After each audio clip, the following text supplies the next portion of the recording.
أعوذ بالله من الشيطان الرجيم. بسم الله الرحمن الرحيم. ألف لام ميم. ذلك الكتاب لا ريب فيه هدى للمتقين الذين يؤمنون بالغيب ويقيمون الصلاة ومما رزقناهم ينفقون والذين يؤمنون بما أنزل إليك وما أنزل من قبلك وبالآخرة هم يوقنون أولئك على هدى من ربهم وأولئك هم المفلحون. إن الذين كفروا سواء عليهم أأنذرتهم أم لم تنذرهم لا يؤمنون ختم الله على قلوبهم وعلى سمعهم وعلى أبصارهم غشاوة ولهم عذاب عظيم. ومن الناس من يقول آمنا بالله وباليوم الآخر وما هم بمؤمنين يخادعون الله والذين آمنوا وما يخدعون إلا أنفسهم وما يشعرون في قلوبهم مرض فزادهم الله مرضا ولهم عذاب أليم بما كانوا يكذبون. وإذا قيل لهم لا تفسدوا في الأرض قالوا إنما نحن مصلحون ألا إنهم هم المفسدون ولكن لا يشعرون. وإذا قيل لهم آمنوا كما آمن الناس قالوا أنؤمن كما آمن السفهاء ألا إنهم هم السفهاء ولكن لا يعلمون. وإذا لقوا الذين آمنوا قالوا آمنا وإذا خلوا إلى شياطينهم قالوا إنا معكم إنما نحن مستهزئون الله يستهزئ بهم ويمدهم في طغيانهم يعمهون. أولئك الذين اشتروا الضلالة بالهدى فما ربحت تجارتهم وما كانوا مهتدين. مثلهم كمثل الذي استوقد نارا فلما أضاءت ما حوله ذهب الله بنورهم وتركهم في ظلمات لا يبصرون سم بكم عمي فهم لا يرجعون. أو كصيب من السماء فيه ظلمات ورعد وبرق يجعلون أصابعهم في آذانهم من الصواعق حذر الموت والله محيط بالكافرين.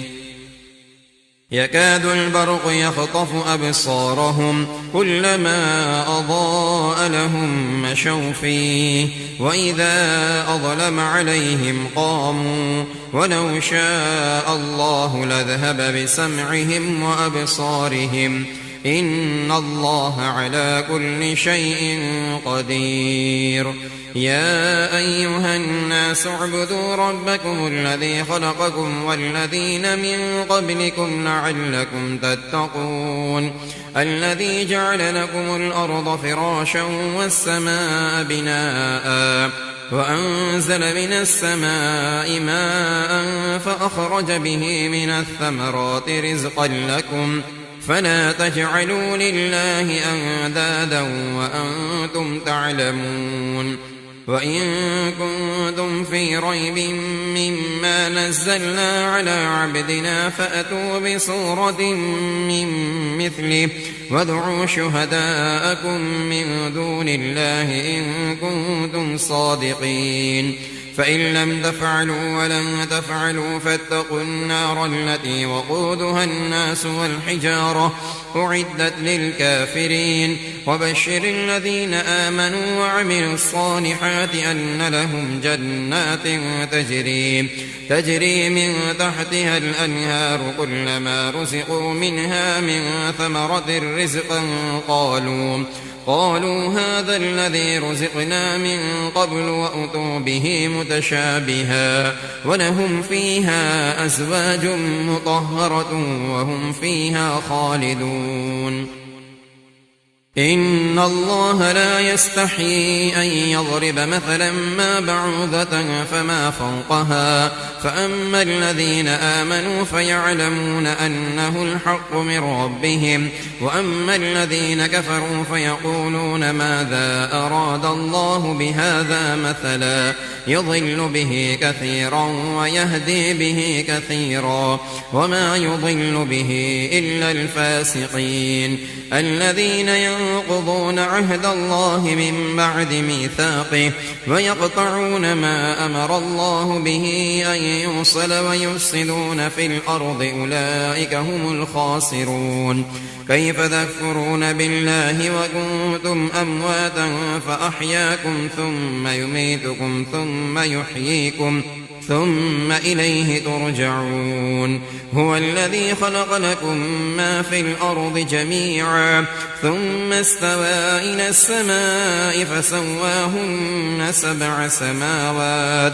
وهو بكل شيء عليم وإذ قال ربك للملائكة إني جاعل في الأرض خليفة قالوا أتجعل فيها من يفسد فيها ويسفك الدماء ونحن نسبح بحمدك ونقدس لك قال إني أعلم ما لا تعلمون وعلم آدم الأسماء كلها ثم عرضهم على الملائكة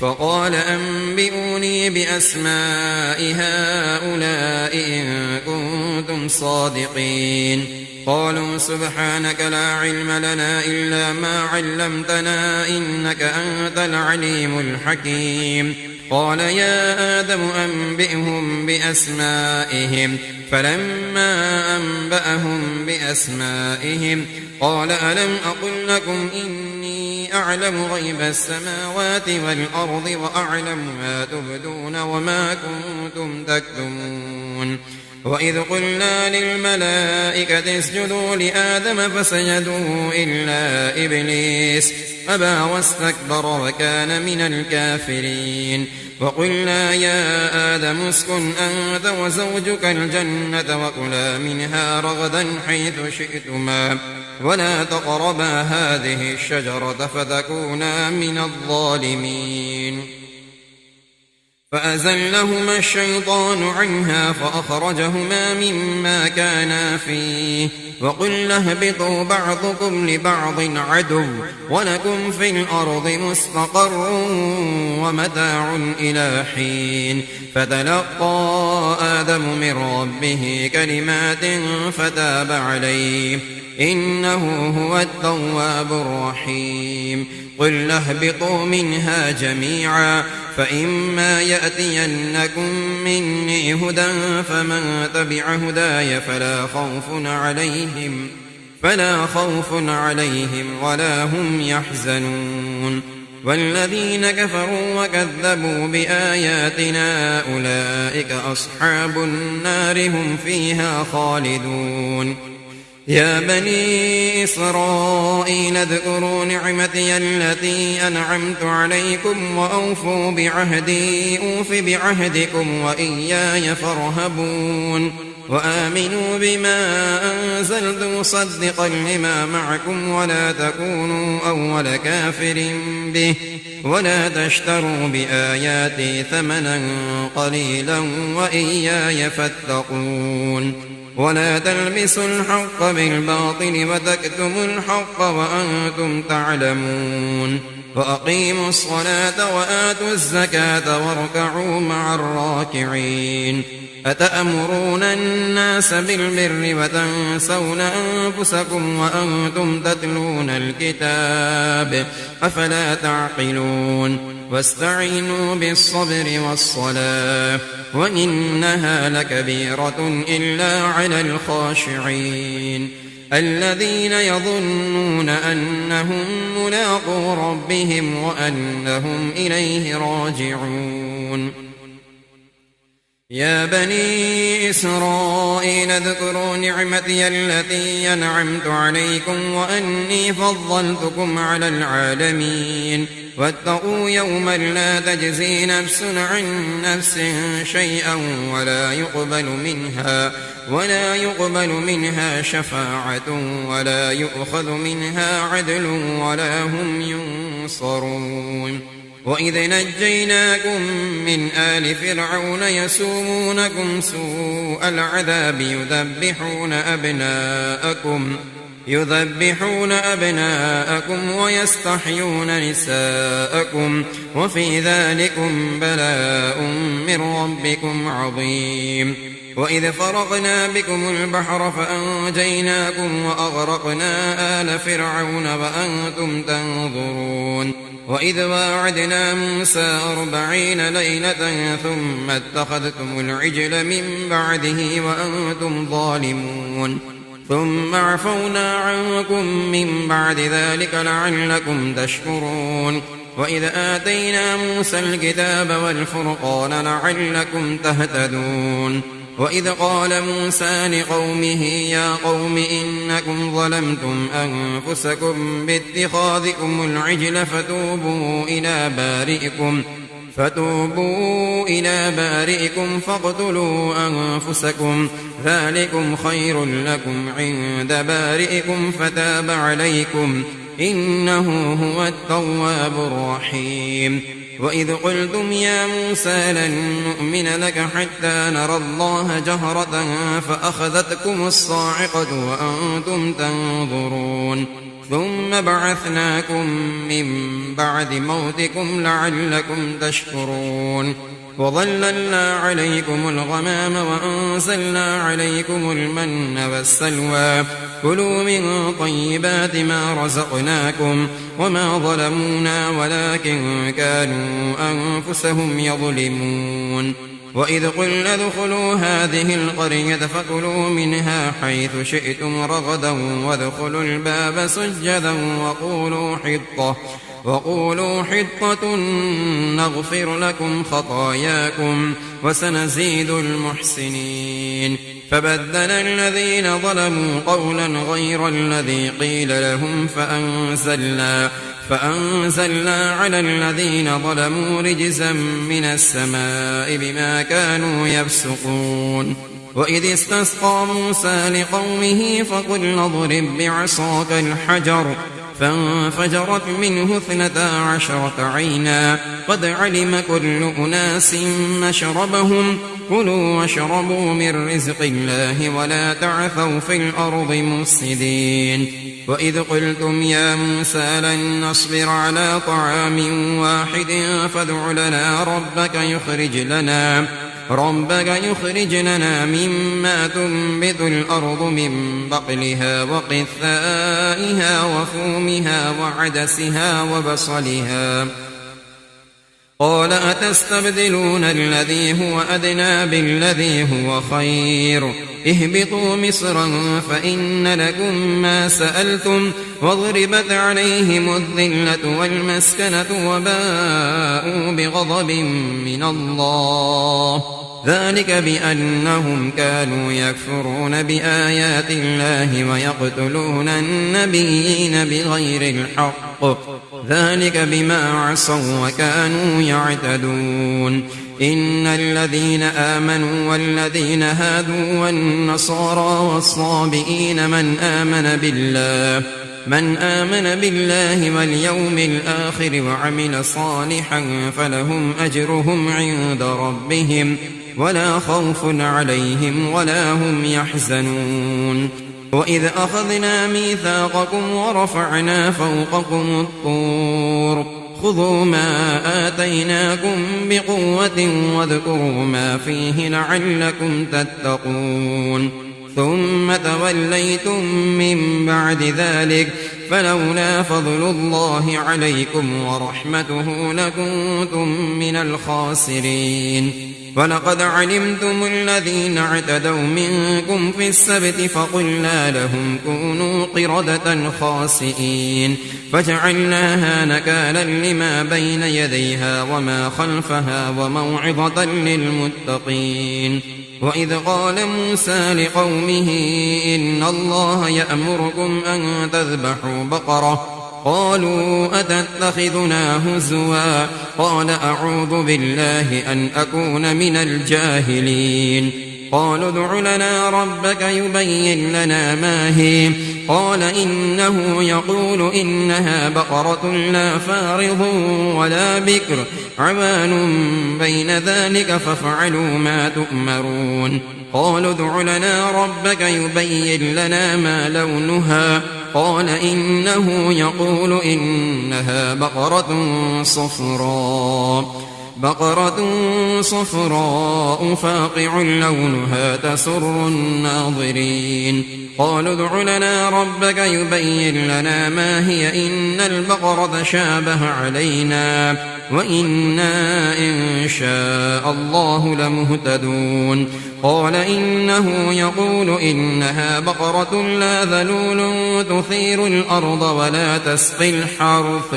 مسلمة لا شية فيها قالوا الآن جئت بالحق فذبحوها وما كادوا يفعلون وإذ قتلتم نفسا فادارأتم فيها والله مخرج ما كنتم تكتمون فقلنا اضربوه ببعضها كذلك يحيي الله الموتى ويريكم آياته لعلكم تعقلون ثم قست قلوبكم من بعد ذلك فهي كالحجارة أو أشد قسوة وإن من الحجارة لما يتفجر منه الأنهار وإن منها لما يشقق فيخرج منه الماء وإن منها لما يهبط من خشية الله وما الله بغافل عما تعملون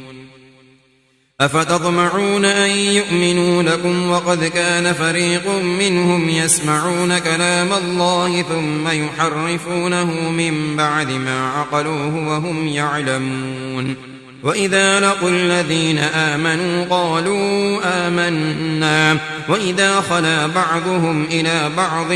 قالوا أتحدثونهم بما فتح الله عليكم ليحاجوكم به عند ربكم أفلا تعقلون أولا يعلمون أن الله يعلم ما يسرون وما يعلنون ومنهم أميون لا يعلمون الكتاب إلا أماني وإن هم إلا يظنون فويل للذين يكتبون الكتاب بأيديهم ثم يقولون هذا من عند الله ليشتروا به ثمنا قليلا فويل لهم مما كتبت أيديهم وويل لهم مما يكسبون وقالوا لن تمسنا النار إلا أياما معدودة قل أتخذتم عند الله عهدا فلن يخلف الله عهده أم تقولون على الله ما لا تعلمون بلى من كسب سيئة وأحاطت به خطيئته فأولئك أصحاب النار هم فيها خالدون والذين آمنوا وعملوا الصالحات أولئك أصحاب الجنة هم فيها خالدون وإذ أخذنا ميثاق بني إسرائيل لا تعبدون إلا الله وبالوالدين إحسانا وذي القربى واليتامى والمساكين وقولوا للناس حسنا وأقيموا الصلاة وآتوا الزكاة ثم توليتم إلا قليلا منكم وأنتم معرضون وإذ أخذنا ميثاقكم لا تسفكون دماءكم ولا تخرجون أنفسكم من دياركم ثم أقررتم وأنتم تشهدون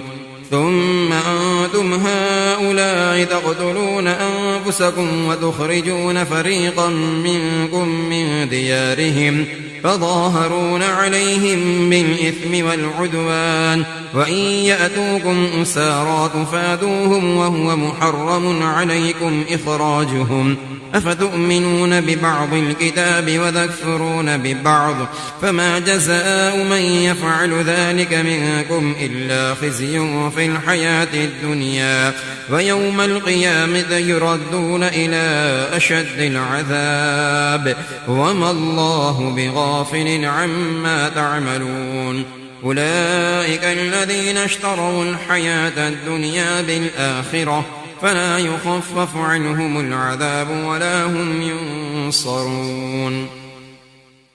ولقد آتينا موسى الكتاب وقفينا من بعده بالرسل وآتينا عيسى ابن مريم البينات وأيدناه بروح القدس أفكلما جاءكم رسول بما لا تهوى أنفسكم استكبرتم ففريقا كذبتم وفريقا تقتلون وقالوا قلوبنا غلف بل لعنهم الله بكفرهم فقليلا ما يؤمنون ولما جاءهم كتاب من عند الله مصدق لما معهم وكانوا من قبل يستفتحون على الذين كفروا فلما جاءهم ما عرفوا كفروا به فلعنة الله على الكافرين بئس ما اشتروا به أنفسهم أن يكفروا بما أنزل الله بغيا أن ينزل الله من فضله على من يشاء من عباده فباءوا بغضب على غضب وللكافرين عذاب مهين وإذا قيل لهم آمنوا بما أنزل الله قالوا نؤمن بما أنزل علينا ويكفرون بما وراءه فهو الحق مصدقا لما معهم قل فلم تقتلون أنبياء الله من قبل إن كنتم مؤمنين ولقد جاءكم موسى بالبينات ثم اتخذتم العجل من بعده وأنتم ظالمون وإذ أخذنا ميثاقكم ورفعنا فوقكم الطور خذوا ما آتيناكم بقوة واسمعوا قالوا سمعنا وعصينا وأشربوا في قلوبهم العجل بكفرهم قل بئس ما يأمركم به إيمانكم إن كنتم مؤمنين قل إن كانت لكم الدار الآخرة عند الله خالصة من دون الناس فتمنوا الموت إن كنتم صادقين ولن يتمنوه أبدا بما قدمت أيديهم والله عليم بالظالمين ولتجدنهم أحرص الناس على حياة ومن الذين أشركوا يود أحدهم لو يعمر 1000 سنة وما هو بمزحزحه من العذاب أن يعمر والله بصير بما يعملون قل من كان عدوا لجبريل فإنه نزله على قلبك بإذن الله مصدقا لما بين يديه وهدى وبشرى للمؤمنين من كان عدوا لله وملائكته ورسله وجبريل وميكال فإن الله عدو للكافرين ولقد أنزلنا إليك آيات بينات وما يكفر بها إلا الفاسقون أوكلما عاهدوا عهدا نبذه فريق منهم بل أكثرهم لا يؤمنون ولما جاءهم رسول من عند الله مصدق لما معهم نبذ فريق من الذين أوتوا كتاب الله وراء ظهورهم كأنهم لا يعلمون واتبعوا ما تتلو الشياطين على ملك سليمان وما كفر سليمان ولكن الشياطين كفروا يعلمون الناس السحر وما أنزل على الملكين ببابل هاروت وماروت وما يعلمان من أحد حتى يقولا إنما نحن فتنة فلا تكفر فيتعلمون منهما ما يفرقون به بين المرء وزوجه وما هم بضارين به من أحد إلا بإذن الله ويتعلمون ما يضرهم ولا ينفعهم ولقد علموا لمن اشتراه ما له في الآخرة من خلاق ولبئس ما شروا به أنفسهم لو كانوا يعلمون ولو أنهم آمنوا واتقوا لمثوبة من عند الله خير لو كانوا يعلمون يا أيها الذين آمنوا لا تقولوا راعنا وقولوا انظرنا واسمعوا وللكافرين عذاب أليم ما يود الذين كفروا من أهل الكتاب ولا المشركين أن ينزل عليكم من خير من ربكم والله يختص برحمته من يشاء والله ذو الفضل العظيم ما ننسخ من آية أو ننسها نأت بخير منها أو مثلها ألم تعلم أن الله على كل شيء قدير ألم تعلم أن الله له ملك السماوات والأرض وما لكم من دون الله من ولي ولا نصير أم تريدون أن تسألوا رسولكم كما سئل موسى من قبل ومن يتبدل الكفر بالإيمان فقد ضل سواء السبيل ود كثير من أهل الكتاب لو يردونكم من بعد إيمانكم كفارا حسدا من عند أنفسهم من بعد ما تبين لهم الحق فاعفوا واصفحوا حتى يأتي الله بأمره إن الله على كل شيء قدير وأقيموا الصلاة وآتوا الزكاة وما تقدموا لأنفسكم من خير تجدوه عند الله إن الله بما تعملون بصير وقالوا لن يدخل الجنة إلا من كان هودا أو نصارى تلك أمانيهم قل هاتوا برهانكم إن كنتم صادقين بلى من أسلم وجهه لله وهو محسن فله أجره عند ربه ولا خوف عليهم ولا هم يحزنون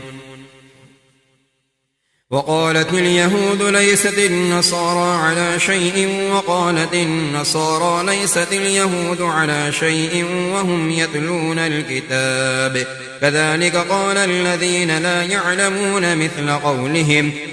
فالله يحكم بينهم يوم القيامة فيما كانوا فيه يختلفون ومن أظلم ممن منع مساجد الله أن يذكر فيها اسمه وسعى في خرابها أولئك ما كان لهم أن يدخلوها إلا خائفين لهم في الدنيا خزي ولهم في الآخرة عذاب عظيم ولله المشرق والمغرب فأينما تولوا فثم وجه الله إن الله واسع عليم وقالوا اتخذ الله ولدا سبحانه بل له ما في السماوات والأرض كل له قانتون بديع السماوات والأرض وإذا قضى أمرا فإنما يقول له كن فيكون وقال الذين لا يعلمون لولا يكلمنا الله أو تأتينا آية كذلك قال الذين من قبلهم مثل قولهم تشابهت قلوبهم قد بينا الآيات لقوم يوقنون إنا أرسلناك بالحق بشيرا ونذيرا ولا تسأل عن أصحاب الجحيم ولن ترضى عنك اليهود ولا النصارى حتى تتبع ملتهم قل إن هدى الله هو الهدى ولئن اتبعت أهواءهم بعد الذي جاءك من العلم ما لك من الله من ولي ولا نصير الذين آتيناهم الكتاب يتلونه حق تلاوته أولئك يؤمنون به ومن يكفر به فأولئك هم الخاسرون يا بني إسرائيل اذكروا نعمتي التي أنعمت عليكم وأني فضلتكم على العالمين واتقوا يوما لا تجزي نفس عن نفس شيئا ولا يقبل منها عدل ولا تنفعها شفاعة ولا هم ينصرون. وإذ ابتلى إبراهيم ربه بكلمات فأتمهن قال إني جاعلك للناس إماما قال ومن ذريتي قال لا ينال عهد الظالمين. وإذ جعلنا البيت مثابة للناس وأمنا واتخذوا من مقام إبراهيم مصلى وعهدنا إلى إبراهيم وإسماعيل أن طهرا بيتي للطائفين والعاكفين والركع السجود. وإذ قال إبراهيم رب اجعل هذا بلدا آمنا وارزق أهله من الثمرات من آمن منهم بالله واليوم الآخر قال ومن كفر فأمتعه قليلا ثم أضطره إلى عذاب النار وبئس المصير. وإذ يرفع إبراهيم القواعد من البيت وإسماعيل ربنا تقبل منا إنك أنت السميع العليم ربنا واجعلنا مسلمين لك ومن ذريتنا أمة مسلمة لك وأرنا مناسكنا وتب علينا إنك أنت التواب الرحيم ربنا وابعث فيهم رسولا منهم يتلو عليهم آياتك ويعلمهم الكتاب والحكمة ويزكيهم إنك أنت العزيز الحكيم. ومن يرغب عن ملة إبراهيم إلا من سفه نفسه ولقد اصطفيناه في الدنيا وإنه في الآخرة لمن الصالحين. إذ قال له ربه أسلم قال أسلمت لرب العالمين. ووصى بها إبراهيم بنيه ويعقوب يا بني إن الله اصطفى لكم الدين فلا تموتن إلا وأنتم مسلمون. أم كنتم شهداء إذ حضر يعقوب الموت إذ قال لبنيه ما تعبدون من بعدي قالوا نعبد إلهك وإله آبائك إبراهيم وإسماعيل وإسحاق إلها واحدا ونحن له مسلمون. تلك أمة قد خلت لها ما كسبت ولكم ما كسبتم ولا تسألون عما كانوا يعملون. وقالوا كونوا هودا أو نصارى تهتدوا قل بل ملة إبراهيم حنيفا وما كان من المشركين. قولوا آمنا بالله وما أنزل إلينا وما أنزل إلى إبراهيم وإسماعيل وإسحاق ويعقوب والأسباط وما أوتي موسى وعيسى وما أوتي النبيون من ربهم لا نفرق بين أحد منهم ونحن له مسلمون. فإن آمنوا بمثل ما آمنتم به فقد اهتدوا وإن تولوا فإنما هم في شقاق فسيكفيكهم الله وهو السميع العليم. صبغة الله ومن أحسن من الله صبغة ونحن له عابدون. قل أتحاجوننا في الله وهو ربنا وربكم ولنا أعمالنا ولكم أعمالكم ونحن له مخلصون. أم تقولون إن إبراهيم وإسماعيل وإسحاق ويعقوب والأسباط كانوا هودا أو نصارى قل أأنتم أعلم أم الله ومن أظلم ممن كتم شهادة عنده من الله وما الله بغافل عما تعملون تلك أمة قد خلت لها ما كسبت ولكم ما كسبتم ولا تسألون عما كانوا يعملون سيقول السفهاء من الناس ما ولاهم عن قبلتهم التي كانوا عليها قل لله المشرق والمغرب يهدي من يشاء إلى صراط مستقيم وكذلك جعلناكم أمة وسطا لتكونوا شهداء على الناس ويكون الرسول عليكم شهيدا وما جعلنا القبلة التي كنت عليها إلا لنعلم من يتبع الرسول ممن ينقلب على عقبيه وإن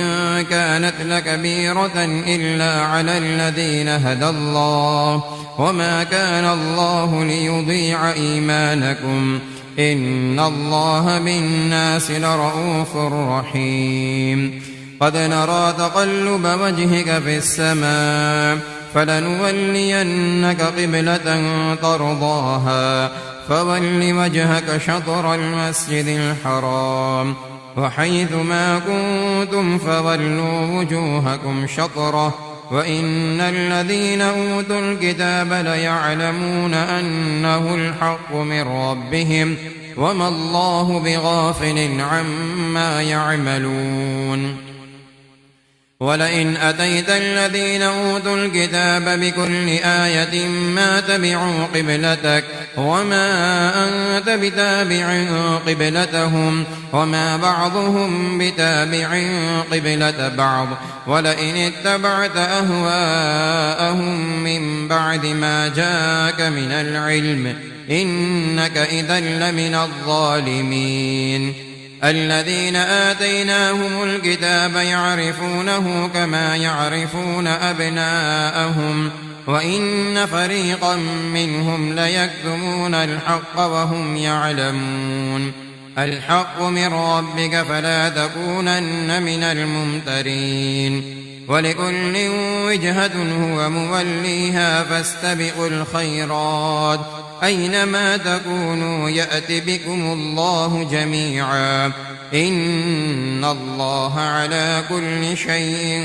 قدير ومن حيث خرجت فول وجهك شطر المسجد الحرام وإنه للحق من ربك وما الله بغافل عما تعملون ومن حيث خرجت فول وجهك شطر المسجد الحرام وحيث ما كنتم فولوا وجوهكم شطره لئلا يكون للناس عليكم حجة إلا الذين ظلموا منهم فلا تخشوهم واخشوني ولأتم نعمتي عليكم ولعلكم تهتدون كما أرسلنا فيكم رسولا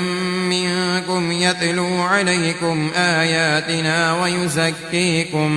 ويزكيكم ويعلمكم الكتاب والحكمة ويعلمكم ما لم تكونوا تعلمون فاذكروني أذكركم واشكروا لي ولا تكفرون يا أيها الذين آمنوا استعينوا بالصبر والصلاة إن الله مع الصابرين ولا تقولوا لمن يقتل في سبيل الله أموات بل أحياء ولكن لا تشعرون ولنبلونكم بشيء من الخوف والجوع ونقص من الأموال والأنفس والثمرات وبشر الصابرين الذين إذا أصابتهم مصيبة قالوا إنا لله وإنا إليه راجعون أولئك عليهم صلوات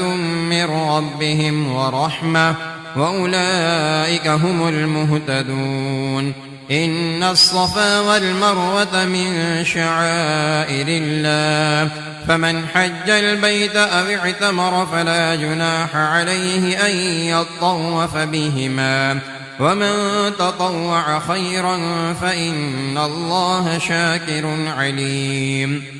إن الذين يكتمون ما أنزلنا من البينات والهدى من بعد ما بيناه للناس في الكتاب أولئك يلعنهم الله ويلعنهم اللاعنون إلا الذين تابوا وأصلحوا وبينوا فأولئك أتوب عليهم وأنا التواب الرحيم إن الذين كفروا وماتوا وهم كفار أولئك عليهم لعنة الله والملائكة والناس أجمعين خالدين فيها لا يخفف عنهم العذاب ولا هم ينظرون وإلهكم إله واحد لا إله إلا هو الرحمن الرحيم إن في خلق السماوات والأرض واختلاف الليل والنهار والفلك التي تجري في البحر بما ينفع الناس وما أنزل الله من السماء من ماء فأحيا به الأرض بعد موتها وبث فيها من كل دابة وتصريف الرياح والسحاب المسخر بين السماء والأرض لآيات لقوم يعقلون ومن الناس من يتخذ من دون الله أندادا يحبونهم كحب الله والذين آمنوا أشد حبا لله ولو يرى الذين ظلموا إذ يرون العذاب أن القوة لله جميعا وأن الله شديد العذاب إذ تبرأ الذين اتبعوا من الذين اتبعوا ورأوا العذاب وتقطعت بهم الأسباب وقال الذين اتبعوا لو أن لنا كرة فنتبرأ منهم كما تبرأوا منا كذلك يريهم الله أعمالهم حسرات عليهم وما هم بخارجين من النار يا أيها الناس كلوا مما في الأرض حلالا طيبا ولا تتبعوا خطوات الشيطان إنه لكم عدو مبين إنما يأمركم بالسوء والفحشاء وأن تقولوا على الله ما لا تعلمون وإذا قيل لهم اتبعوا ما أنزل الله قالوا بل نتبع ما ألفينا عليه آباءنا أولو كان آباؤهم لا يعقلون شيئا ولا يهتدون ومثل الذين كفروا كمثل الذي ينعق بما لا يسمع إلا دعاء ونداء صم بكم عمي فهم لا يعقلون يا أيها الذين آمنوا كلوا من طيبات ما رزقناكم واشكروا لله إن كنتم إياه تعبدون إنما حرم عليكم الميتة والدم ولحم الخنزير وما أهل به لغير الله فمن اضطر غير باغ ولا عاد فلا إثم عليه إن الله غفور رحيم إن الذين يكتمون ما أنزل الله من الكتاب ويشترون به ثمنا قليلا أولئك ما يأكلون في بطونهم إلا النار ولا يكلمهم الله يوم القيامة ولا يزكيهم ولهم عذاب أليم. أولئك الذين اشتروا الضلالة بالهدى والعذاب بالمغفرة فما أصبرهم على النار. ذلك بأن الله نزل الكتاب بالحق وإن الذين اختلفوا في الكتاب لفي شقاق بعيد. ليس البر أن تولوا وجوهكم قبل المشرق والمغرب ولكن البر من آمن بالله واليوم الآخر والملائكة والكتاب والنبيين وآتى المال على حبه ذوي القربى واليتامى والمساكين وابن السبيل والسائلين وفي الرقاب وأقام الصلاة وآتى الزكاة والموفون بعهدهم إذا عاهدوا والصابرين في البأساء والضراء وحين البأس. أولئك الذين صدقوا وأولئك هم المتقون. يا أيها الذين آمنوا كتب عليكم القصاص في القتلى الحر بالحر والعبد بالعبد والأنثى بالأنثى فمن عفي له من أخيه شيء فاتباع بالمعروف وأداء إليه بإحسان ذلك تخفيف من ربكم ورحمة فمن اعتدى بعد ذلك فله عذاب أليم. ولكم في القصاص حياة يا أولي الألباب لعلكم تتقون. كتب عليكم إذا حضر أحدكم الموت إن ترك خيرا الوصية للوالدين والأقربين بالمعروف حقا على المتقين. فمن بدله بعدما سمعه فإنما إثمه على الذين يبدلونه إن الله سميع عليم. فمن خاف من موص جنفا أو إثما فأصلح بينهم فلا إثم عليه إن الله غفور رحيم. يا أيها الذين آمنوا كتب عليكم الصيام كما كتب على الذين من قبلكم لعلكم تتقون أياما معدودات. فمن كان منكم مريضا أو على سفر فعدة من أيام أخر وعلى الذين يطيقونه فدية طعام مسكين فمن تطوع خيرا فهو خير له وأن تصوموا خير لكم إن كنتم تعلمون. شهر رمضان الذي أنزل فيه القرآن هدى للناس وبينات من الهدى والفرقان فمن شهد منكم الشهر فليصم ومن كان مريضا أو على سفر فعدة من أيام أخر يريد الله بكم اليسر ولا يريد بكم العسر ولتكملوا العدة ولتكبروا الله على ما هداكم ولعلكم تشكرون. وإذا سألك عبادي عني فإني قريب أجيب دعوة الداع إذا دعاني فليستجيبوا لي وليؤمنوا بي لعلهم يرشدون.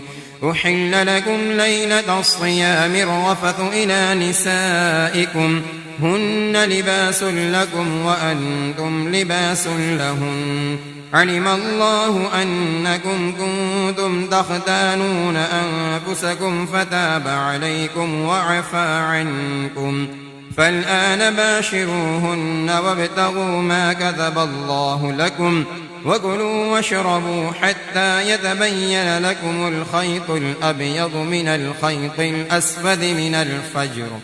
ثم أتموا الصيام إلى الليل ولا تباشروهن وأنتم عاكفون في المساجد تلك حدود الله فلا تقربوها كذلك يبين الله آياته للناس لعلهم يتقون ولا تأكلوا أموالكم بينكم بالباطل وتدلوا بها إلى الحكام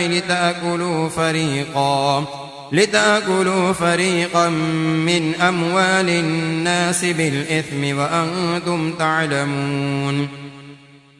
يسألونك عن الأهلة قل هي مواقيت للناس والحج وليس البر بأن تأتوا البيوت من ظهورها ولكن البر من اتقى وأتوا البيوت من أبوابها واتقوا الله لعلكم تفلحون وقاتلوا في سبيل الله الذين يقاتلونكم ولا تعتدوا إن الله لا يحب المعتدين واقتلوهم حيث ثقفتموهم وأخرجوهم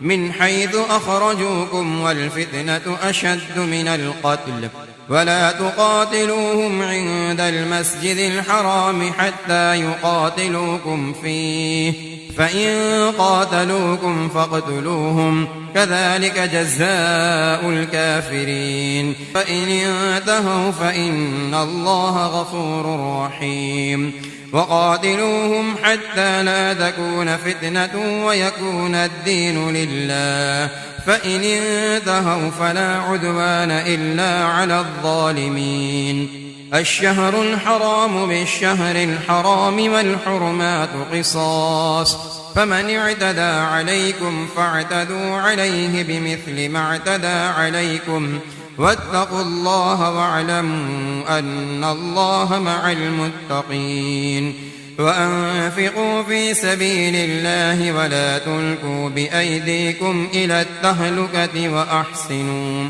إن الله يحب المحسنين وأتموا الحج والعمرة لله فإن أحصرتم فما استيسر من الهدي ولا تحلقوا رؤوسكم حتى يبلغ الهدي محله فمن كان منكم مريضا أو به أذى من رأسه ففدية من صيام أو صدقة أو نسك فإذا أمنتم فمن تمتع بالأمرة إلى الحج فما استيسر من الهدي فمن لم يجد فصيام 3 أيام في الحج و7 إذا رجعتم تلك 10 كاملة ذلك لمن لم يكن أهله حاضر المسجد الحرام واتقوا الله واعلموا أن الله شديد العقاب الحج أشهر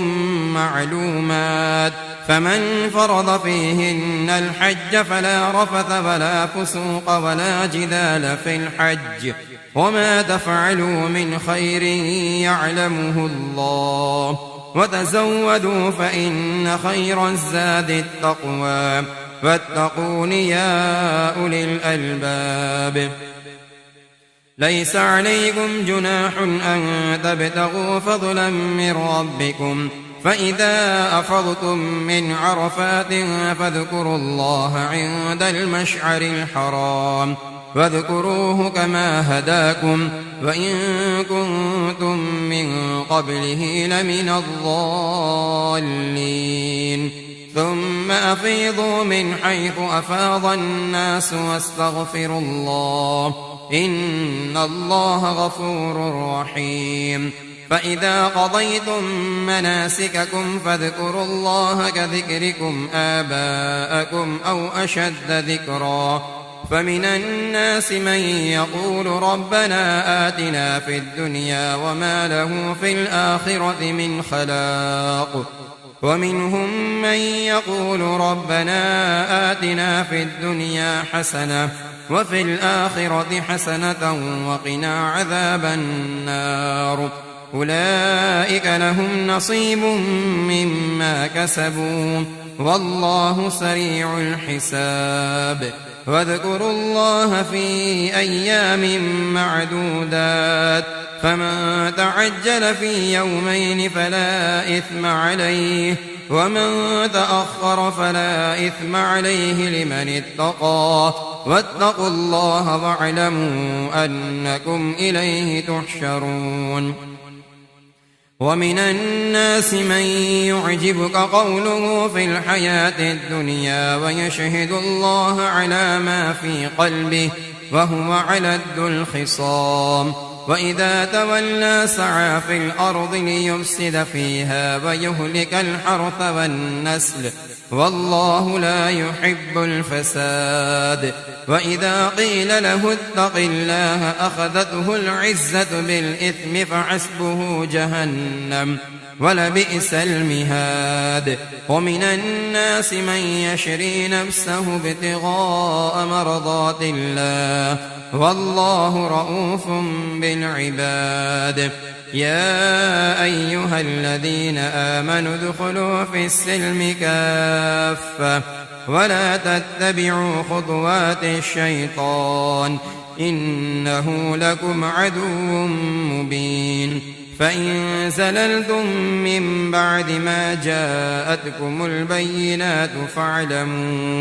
فاعلموا أن الله عزيز حكيم هل ينظرون إلا أن يأتيهم الله في ظلل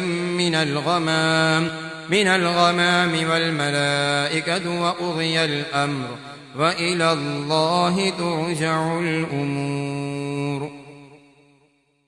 سل بني إسرائيل كم آتيناهم من آية بينة ومن يبدل نعمة الله من بعد ما جاءته فإن الله شديد العقاب زين للذين كفروا الحياة الدنيا ويسخرون من الذين آمنوا والذين اتقوا فوقهم يوم القيامة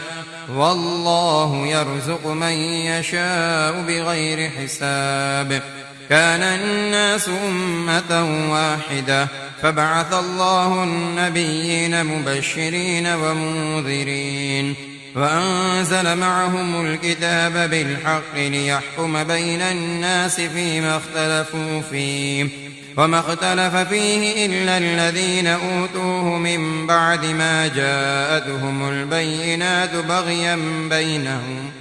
فهدى الله الذين آمنوا لما اختلفوا فيه من الحق بإذنه والله يهدي من يشاء إلى صراط مستقيم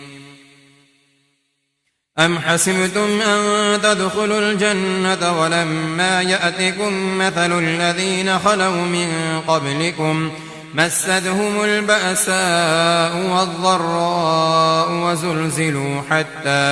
وزلزلوا حتى يقول الرسول والذين آمنوا معه متى نصر الله ألا إن نصر الله قريب يسألونك ماذا ينفقون قل ما أنفقتم من خير فللوالدين والأقربين واليتامى والمساكين وابن السبيل وما تفعلوا من خير فإن الله به عليم كتب عليكم القتال وهو كره لكم وعسى أن تكرهوا شيئا وهو خير لكم وعسى أن تحبوا شيئا وهو شر لكم والله يعلم وأنتم لا تعلمون يسألونك عن الشهر الحرام قتال فيه قل قتال فيه كبير وصد عن سبيل الله وكفر به والمسجد الحرام وإخراج أهله منه أكبر عند الله والفتنة أكبر من القتل ولا يزالون يقاتلونكم حتى يردوكم عن دينكم إن استطاعوا ومن يرتد منكم عن دينه فيمت وهو كافر فأولئك حبطت أعمالهم في الدنيا والآخرة وأولئك أصحاب النار هم فيها خالدون